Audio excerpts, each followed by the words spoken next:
All right, good afternoon, everyone. We're going to go ahead and get started just because I know we had some technical difficulties last time. Do you mind typing into the question box if you can hear me? Because I want to make sure that my mic is working today. Okay, perfect. I'm getting some responses that people can hear me. Fantastic. Okay, so whatever happened last time, it must have just been a glitch. I appreciate you guys letting me know that you can hear me. All right, let's go ahead and jump into our content today. Sorry, regular housekeeping. Just remember that these webinars are intended for educational purposes only. And while we do hope that you learn new information, the trainers that present these webinars are not attorneys. Therefore, all information provided during the presentation and the Q&A session should not be construed as legal advice. All right, now that that's out of the way, today we are going to be going over the last installment of our three-part series discussing employee handbooks. I know these webinars have been chock full of information. Hopefully it's good and helpful information as you guys decide to dissect your employee handbooks and go through them. And really make sure that they are updated and compliant with all of the laws. So today specifically, we're going to talk about general benefits policies as well as state-specific policies, and then some of the many ways that legislation can actually affect your handbook and why we recommend that you update it every single year, because as we all know, the government loves to pass new laws. It's their favorite thing to do. So just as a reminder, this webinar is recorded and the recording will be available later today, if not tomorrow at the earliest. Also on the handout section of the GoToWebinar panel, you should see an option to download the slides. They are downloaded in a PDF form, so feel free to grab that handout before you guys, before the webinar ends today.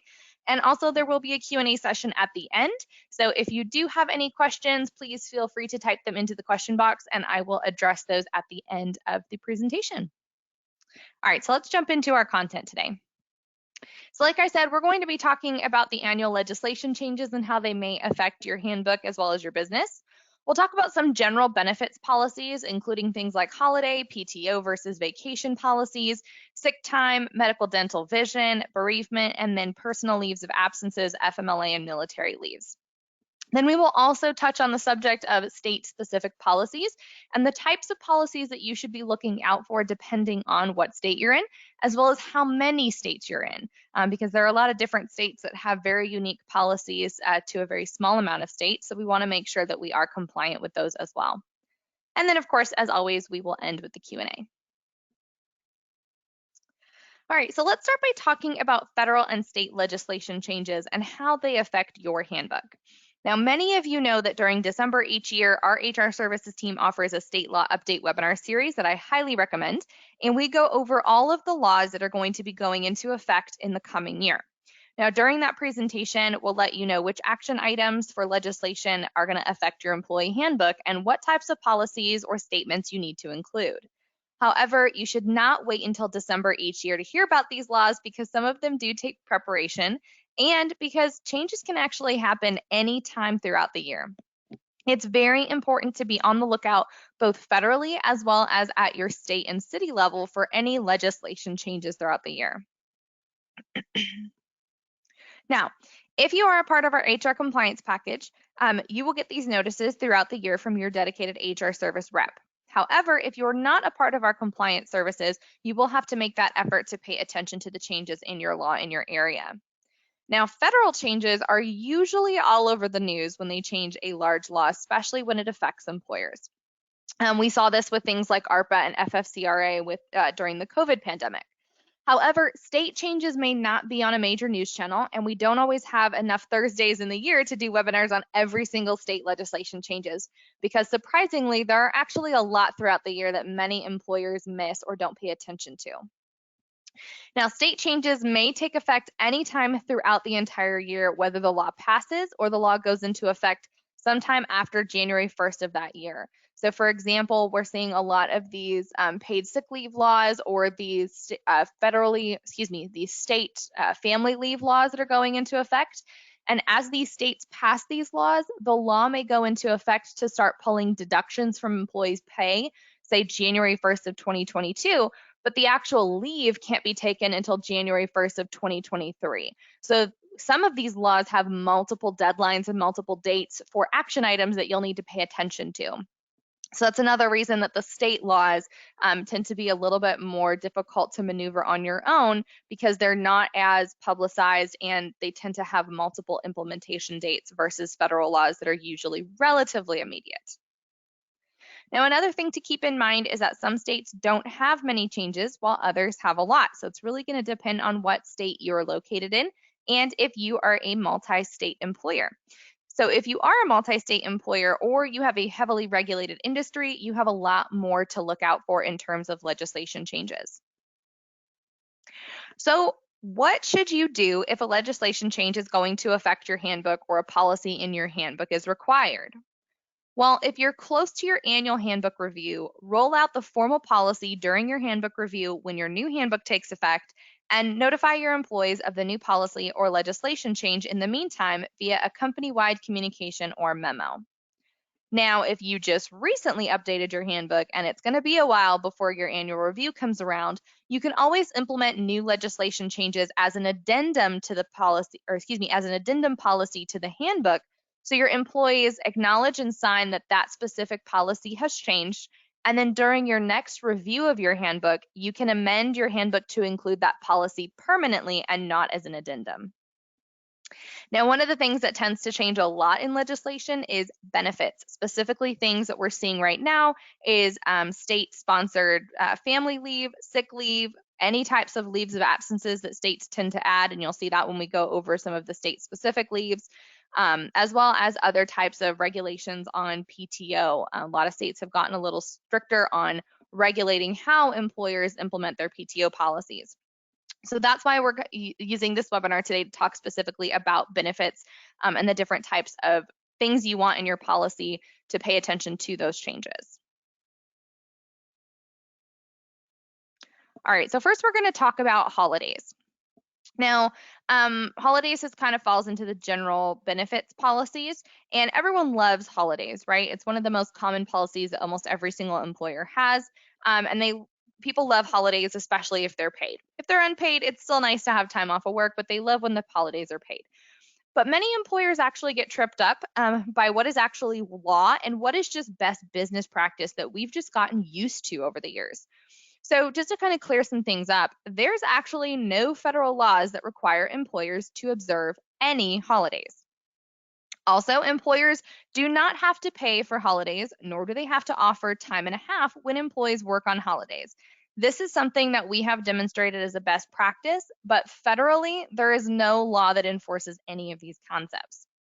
Now, these decisions are all at the discretion of employers. But remember that if it is written in your handbook as a policy, you have to abide by what your policy states. Also, keep in mind that some states do have requirements surrounding holidays if you offer them, or they may require certain paid holidays.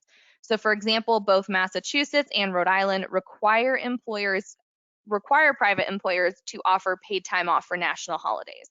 So that's just one of the examples of how states may be a little bit more specific in their regulations over the federal guidelines. Now, there's also a concept called floating holidays that has grown in popularity in the last couple of years. And this is where employers can give an extra 1 to 2 days off during the year that employees can use at their discretion. This can be used for a religious holiday. This can be used for the employee to celebrate, their birthday, their anniversary, their child's birthday, anything that they want to take off that is a holiday that they themselves celebrate, but it's not necessarily worthy of closing the whole company down. Now, while these benefits don't have a lot of legislation changes surrounding them because they are a general benefit that most people practice at their own discretion, as an employer, you can choose to recognize as many or as few holidays as you want. So if you're growing and your employees are making you a ton of money, consider adding a couple extra holidays throughout the year as a reward for good work and company success. As of right now, we know that the job market is a little weird, and it is an employee or a candidate market. And so a lot of companies are thinking of ways that they can boost their popularity with candidates and getting people to come in and work for you.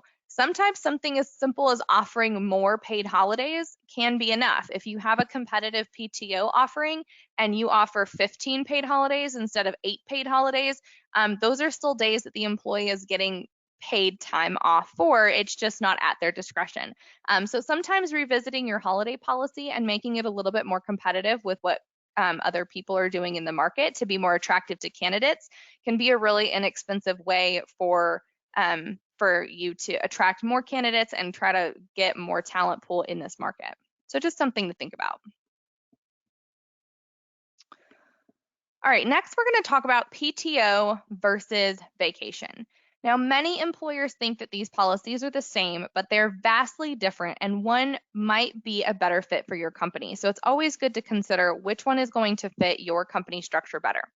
So let's start by looking at typical vacation policies. So vacation time is generally front-loaded each year. You must calculate a proration for all of your new hires, depending on when they start in the calendar year, and there are usually some level of use it or lose it policies associated with vacation time.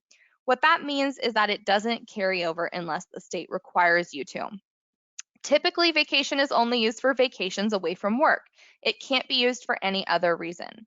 Also, the minimum hour increments are either half or full days at a time. And usually vacation policies are paired with some type of sick leave policy or personal time or unpaid time off policies to regulate employees' time off of work for other reasons outside of vacation. And usually vacation policies are almost always based on seniority only, meaning that part-time employees don't get any vacation. So this is kind of some of the typical components that we see to a vacation policy, and we actually have seen a lot of companies move away from vacation policies. Vacation policies are starting to have the stigma that they're a little bit old school, just because a lot of employees as well as employers are looking to empower employees to take control of their own time off. And what that means is by giving them, hey, this is the amount of time you get for the whole year. Use it for whatever you want, sick time, personal time, kids PTA meeting, vacation, whatever you want to use it for, but this is all you get for the year, so regulate appropriately. So a lot of people, because of the admin side, the administrative side of it, as well as just the overall confusion of having multiple policies like a vacation policy, a personal time off policy, a wellness day policy, all of those different policies create a lot more administrative work, and it's just a lot more for the employees to have to try to figure out. So PTO is really kind of the morph of all of these policies combined into one, and it makes it easy on the employer to, from an administrative standpoint, but also it empowers the employees. So the employees are responsible for taking their own time off and managing their time. So speaking of PTO, here are some general differences in the PTO policy that we tend to see. So PTO policies generally accrue PTO hours based on the hours an employee actually works each pay period, and it's based on their seniority to dictate the accrual rate. What this does is this allows for a fair amount of hours to be earned by part-time employees, as well as making policies more inclusive for all classifications of employees. There's also no proration calculation needed because the new accrual rate applies on the anniversary date each year, and then the new hires can accrue hours at their start date. But if you would like to, you can always tell new hires that they can't use any of their PTO until they have completed XYZ days of employment. Now, some level of PTO usually carries over each year, and there are minimums or maximums established by state law, so you will have to refer to your state law in terms of carryover. The time can usually be used for anything, so vacation, personal appointments, doctor's appointments, personal reasons, illnesses, injuries, planned surgeries, or whatever the employee needs it for. And it does, like I said, empower the employee to be in charge of their own time off. The minimum usage for this policy is usually 1 to 2 hour increments, allowing for more flexibility if they need to leave work early or start work later because of situations going on at home, emergencies, sick kids, things like that. And it generally acts as a universal policy, meaning that it does not need a separate sick leave, personal time, or unpaid time policy to accompany it. It's a one-stop shop policy. Now, if you have a PTO policy and your state decides to enact a sick leave policy that is required by the state, you usually don't have to provide any additional time if your PTO policy follows their minimum requirements And that's not the case with vacation policies. So this is another reason that we're seeing a lot of employers start to move over to PTO, because so many states have started to adapt these paid sick leave policies that really originated with California and New York. And now we're seeing states like Colorado and Arizona and other states talking about joining this legislative movement. And with that, a lot of employers are already starting to just adapt the PTO policy anyway, because if you have a vacation policy, it never meets the minimum requirements for a sick leave policy. Because again, vacation is typically only used for vacation.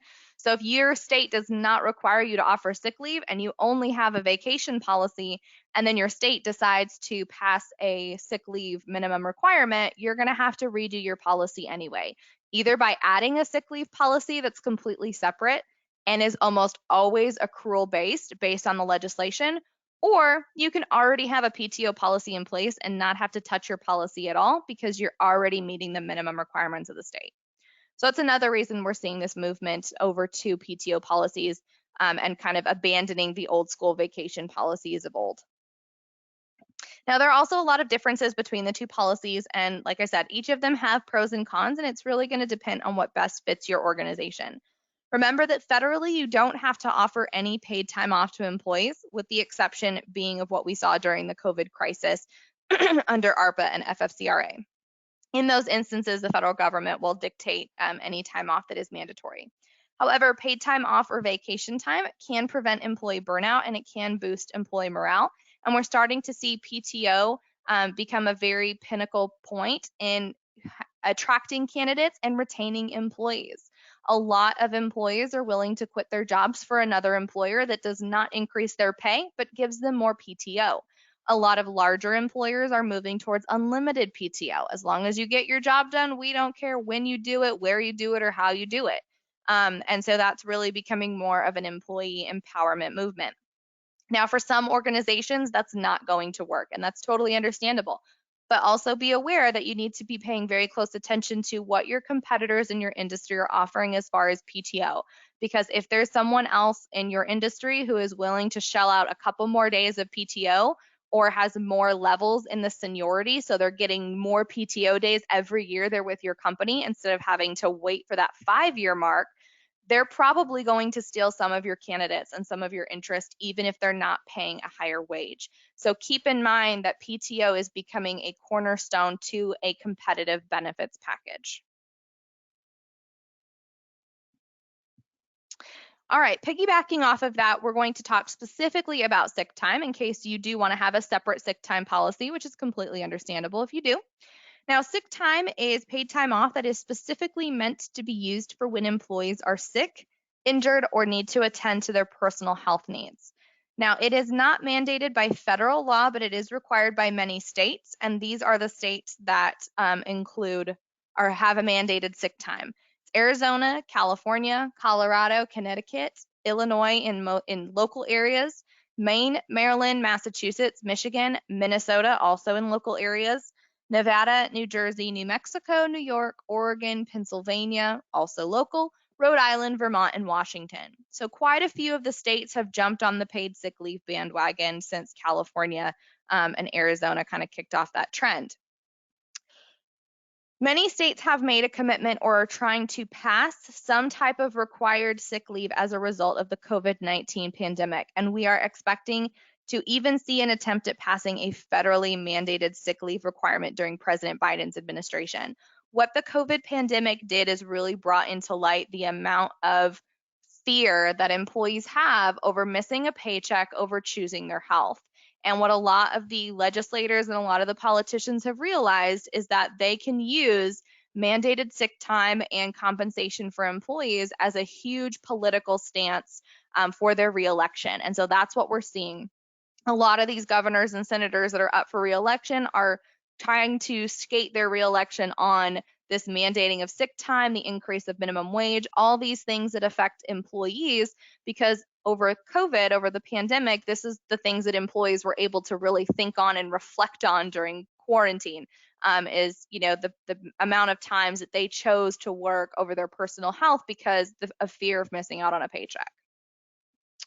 So like I said before, if your existing PTO policy is more generous, then you generally do not have to amend your policy when and if a sick leave is passed in your state. If you do not currently have one, then you will need, or if you don't have a PTO policy, you have a vacation policy, you will need to draft an additional sick time policy to meet those minimum requirements. Again, this is why we're seeing a lot of employers switch from a vacation to a PTO policy. Not only is it more convenient and easier on the administration side, but it helps to prepare you for any legislation changes that may occur in your state in the coming years. Now, if you have employees in a state that generally follows the pattern of California, New York, or Colorado, then you may want to consider getting ahead of this issue and switching to a PTO policy in preparation for sick leave laws that may pass in the coming years.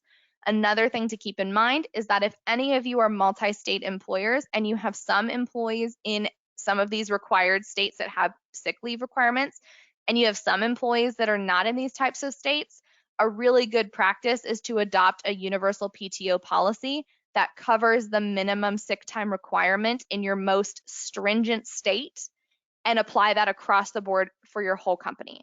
Because what happens is a lot of these companies move into multi-state, or with the practice that we're seeing with remote employment, you're hiring one or two employees in a couple of different states because you're just not able to find the talent in your local area. And then you have to abide by the state laws of where that employee is performing the work. So if you have if you have employees in multiple different states and they have differing stances on sick time and different legislation on sick time, it's easier to draft a universal PTO policy that meets all of the requirements instead of having 6 different sick policies for the 6 different states that you're in. So just kind of keep that in mind if your business is a multi-state business or you are planning on becoming a multi-state business soon. This is something you may want to consider. All right, next we're going to talk briefly about medical, dental, vision, and 401k or retirement benefits. So usually a general statement about what you offer will be sufficient enough in your handbook. Be sure to refer employees to your plan documents as they will always control and supersede what is in your handbook. You also want to make sure that your eligibility for benefits is accurate and that it matches the classifications for the employment classification policy that you have in your handbook. There's been a lot of times where I have reviewed a handbook and the classification for a full-time employee is 40 hours or more, but your benefits package says that any full-time employee that works 35 hours or 35 hours or more is eligible for benefits. If your benefits plan classifies your employee as 35 hours or more, and in the handbook you're telling employees that they have to work 40 hours for benefits, you are violating laws violating guidelines surrounding benefits offerings. So that's one thing to keep in mind is those 2 policies in your handbook has to match. This is also another reason we always recommend referring them employees to the plan documents and not being too specific in the handbook, just in case there's something you missed or you didn't change it and someone forgot to amend it that year, you won't get yourself into too much trouble. But the more specific that you are and the more that you are practicing something that may not match what is in your plan documents, the bigger liability you're taking on. Another thing to include in your handbook is if you are offering medical benefits and you are eligible, you need to make sure that you are including a COBRA statement. Obviously, that is not an all-encompassing notification. You still have to make sure that you are providing the proper COBRA notification to employees at their time of termination or resignation, but it's always good to have that in the handbook as an extra resource for employees. Now, I see this happen a lot, and I always recommend clients, like I said, you don't want to include too many details that may change from year to year with regards to your policies in terms of cost or what type of plans you offer or what your match is or anything like that.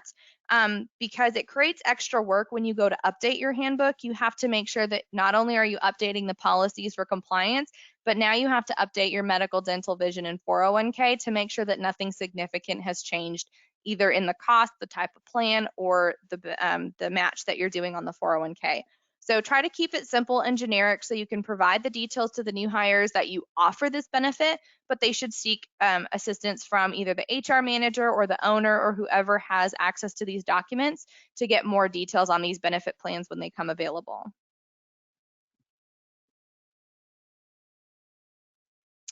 All right, next we're going to talk about bereavement leave. And some of you might think it's strange that I'm including this very specific policy in this presentation.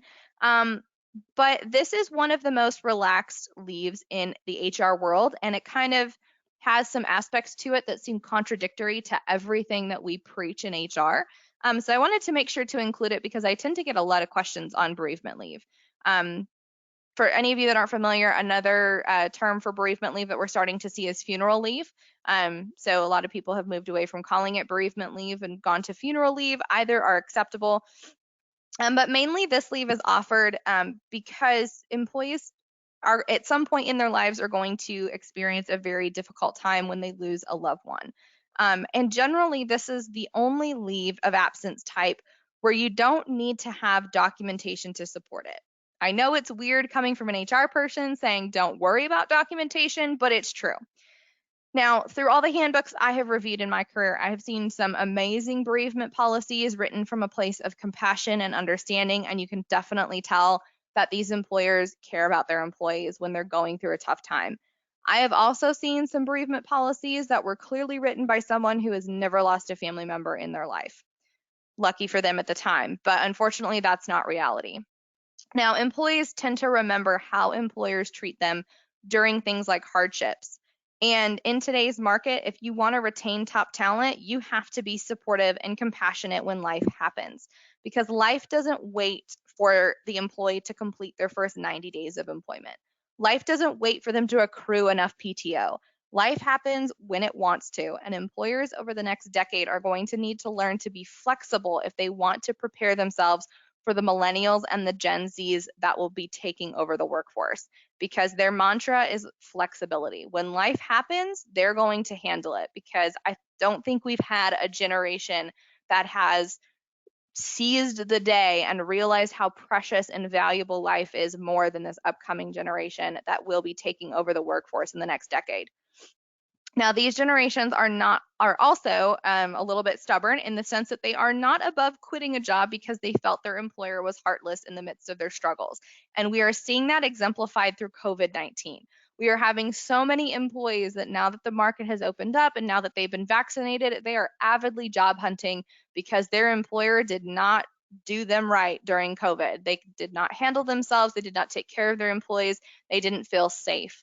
And a lot of the employees that are willing to jump ship are those millennials and those Gen Zers who understand what they want and they know what they want and they're stubborn about what they want. And we're seeing this happen with the COVID-19 pandemic. So that being said, here are some great guidelines to revamping your bereavement policy if it needs a bit of an update and you feel like it needs to come from more of a place of compassion rather than a place of ignorance. So recommended is to offer at least one paid day to attend a funeral. If your company is small and maybe you can't afford to pay 3 to 5 days for bereavement leave, then at least offer one paid day to attend the funeral so the employee doesn't have to choose between a paycheck and a pinnacle part in the grieving process. Another thing is you definitely want to define immediate family and extended family. It's absolutely acceptable for you to define what you consider immediate family and what is considered an extended family member for the sake of your policy. You can even stipulate that the amount of days of leave differs for each. So you can offer 3 days for an immediate family and 1 day for an extended family member or a friend. You can also offer unpaid days to attend the funeral of extended family or friends. This is something that they can use their PTO for, but if you want to offer them paid leave for the immediate family and then unpaid time off where they don't have to worry about disciplinary action for missing a day, that is also a really good gesture to include in the policy.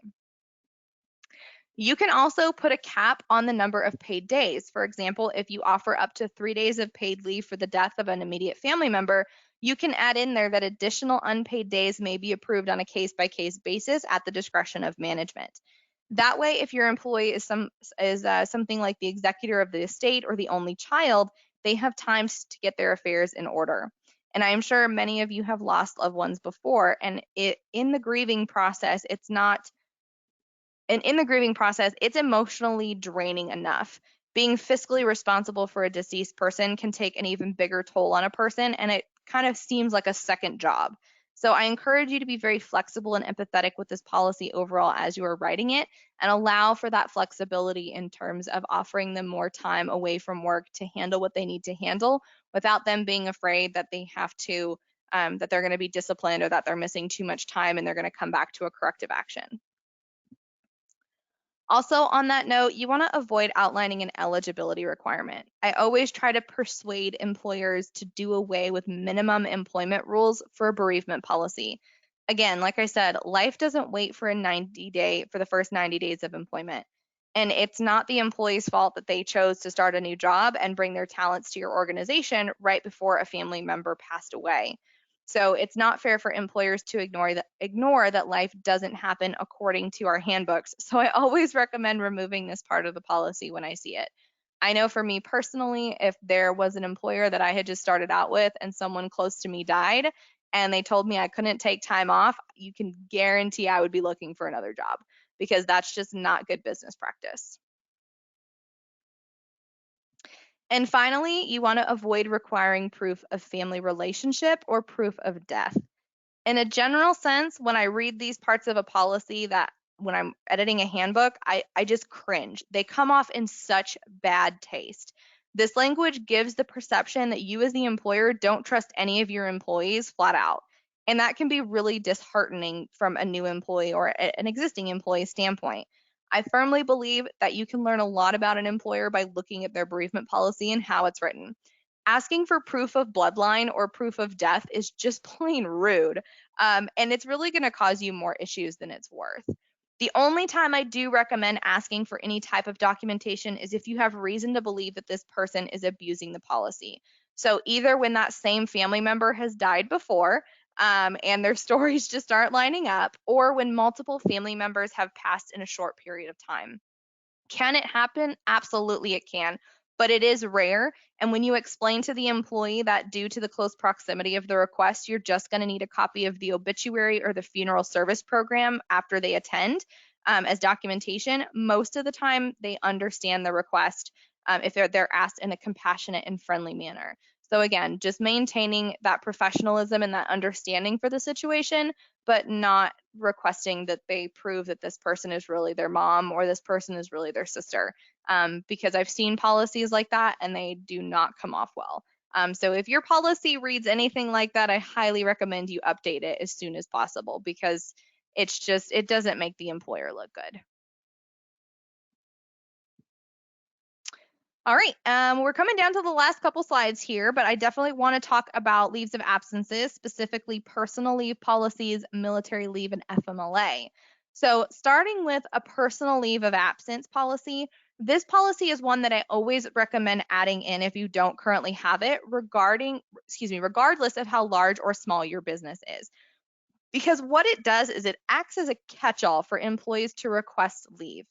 Sometimes our employees are lazy or they're new to the workforce and they don't know their rights. So rather than go through the handbook and read each leave that they might be eligible for under federal or state guidelines, they're just going to go to their manager and say, I need to take a leave of absence. What do I do? And if you're like most employers, you may not spend the time and effort and money to train your managers on how to discern who's eligible for what leaves because that's more of an HR role. Typically, that is a very centralized role that has a lot of that general knowledge. So the manager might get your company into trouble by not knowing what to do or what to offer the employee. And this is where a lot of these leave of absence claims under FMLA and ADA come in is managers say, well, you're not eligible for a leave, you're too new, go back to work. Well, that can actually get them into trouble because they may be eligible for a leave that that manager doesn't know about. So the solution to this is, which happens more often than you think, is to have a personal leave of absence policy and provide every manager with the personal leave of absence request form or a copy of it. So when an employee comes to the manager and asks for a leave, the manager can say, here, Sally, fill this out, fill the form and submit it to HR or the owner or the office manager or whoever handles these types of things, and they'll take care of it. So that way, now the managers only have one policy they have to remember and one form they have to remember to give to the employee.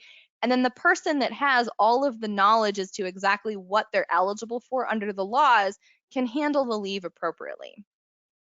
So basically, this filters the leave requests through the one person who is trained on what leaves are available to the employees. So that way, it keeps the company out of trouble so they are compliant with the laws that apply in that instance.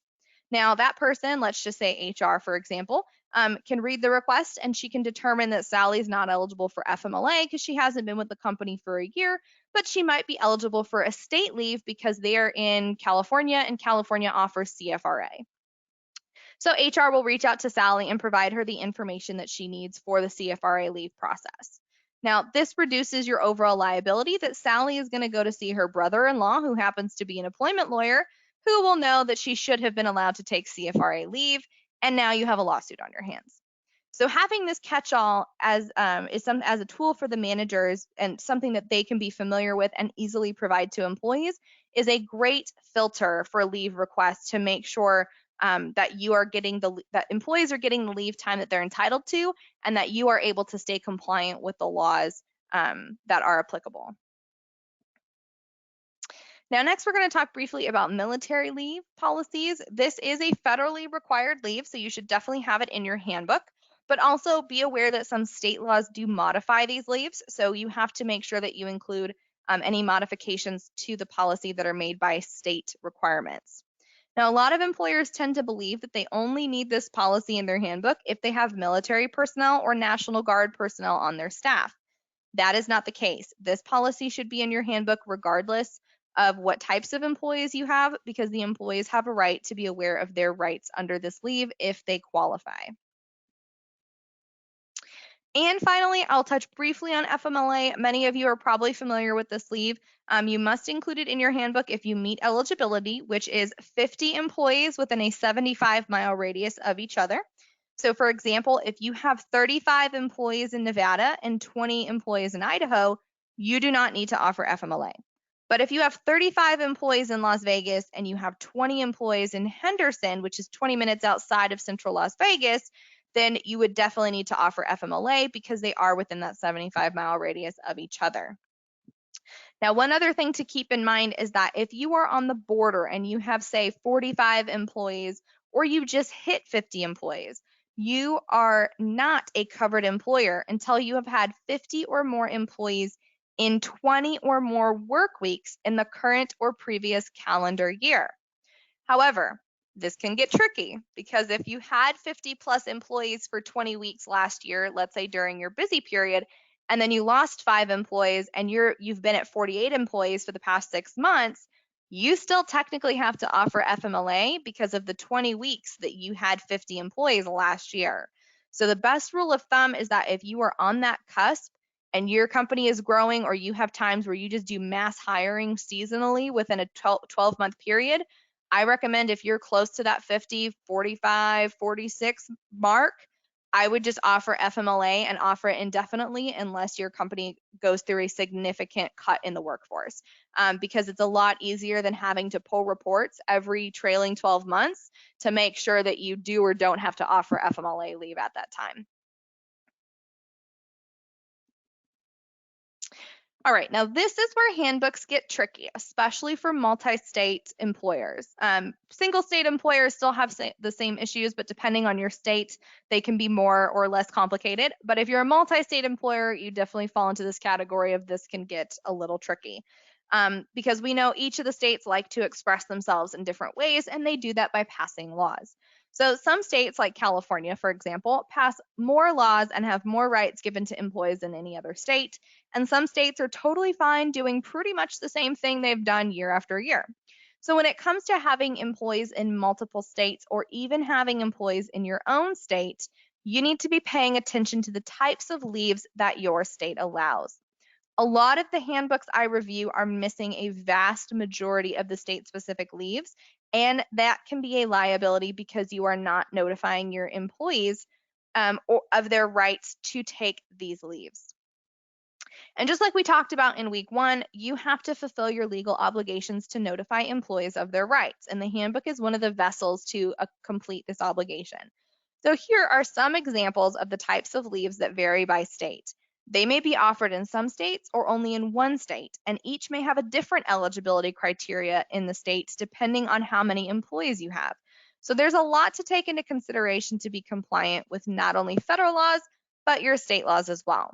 So some state leaves include witness leave, victim leave, domestic sexual violence leave, emergency responder leave, Veterans Day leave, military leave, voting leave, elected official leave, jury duty leave, bone marrow, blood, and organ donor leave, state paid family leaves, sick leave, pregnancy disability leave, public health emergency leave, school activities and visitation leave, drug and alcohol rehab leave, Olympic Games leave, and religious observance leave. And this is not an all-inclusive list. These are just some of the ones I picked out of the list, of the big list. So if you don't have any of these leave laws in your handbook and all of these sound completely foreign to you, you're probably not compliant because most states have at least 2 or 3 of these leaves on this list. So I highly recommend that if you have not had your handbook professionally reviewed in the last 5 years, that you consider hiring a professional to bring it up to date with all required federal and state leaves. Since I hired into pay entry in August of last year, so I'm coming on my 1-year anniversary, I have reviewed 60 handbooks. Not one of them had every single state law that they needed in the handbook. I've had to edit almost every single one of them. So if you're interested, Kathy and I can definitely help you review handbooks. And if you would like a detailed quote for your specific handbook on what that would cost you to bring you up to date, I highly recommend at least just talking to us and getting the quote, figuring out what that looks like, because compliance is a huge, huge piece of employer liability. And if we can bring down that liability by making sure that you have a great handbook to start off with as the foundation of how your managers implement and practice policies, then we would love to do that for you. All right, so that is the end of our 3-part session on handbooks. I hope that you guys learned a lot. I know that was a lot of information, but handbooks tend to be a cornerstone to most employers as they grow. Handbooks can be an amazing tool, but like I've said, you only get out of it what you put into it, literally. So just remember that a handbook is a vessel of communication with your employees, and you want to make sure that it's got the right information in there, but it's also got information that isn't going to get you into trouble. You want it to lower your liability. So if you have any questions at this time, please feel free to type them into the question box and I will answer them in just a second. But as I said before, just a reminder, this presentation was recorded and it will be available to watch on our website. You can do that by visiting www.payentry.com and go to the webinars tab at the top of the screen.